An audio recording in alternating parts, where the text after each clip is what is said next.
Two-factor authentication, not working on Benzinga App Fix. If your two-factor authentication isn't working on the Benzinga app, it can be a headache, especially when you're trying to log in quickly to catch live market updates. But don't worry, most of the time this issue comes down to a few easy fixes. First, check your device's time settings. Go into your phone settings and make sure Set Automatically is enabled. Most people overlook this, but two-factor codes are extremely time sensitive. If your device's clock is even slightly off from Benzinga's servers, your codes won't work. Next, open your App Store and see if there's an update available for the Benzinga app.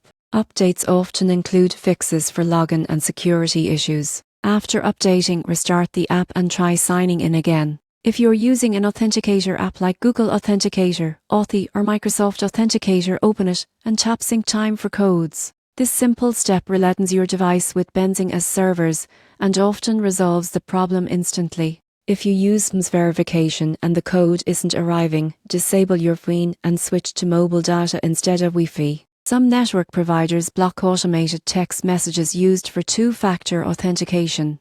If you've changed phones or recently deleted your authenticator app, tap Can't Access Two-Factor on the login screen. Benzinga's support team can help you verify your identity and restore access safely. If nothing works, try uninstalling and reinstalling the app.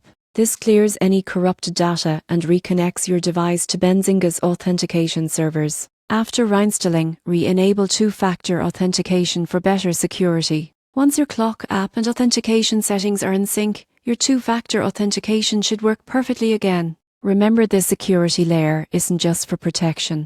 It's your defense against unauthorized access, keeping your market data and portfolio in sight safe at all times.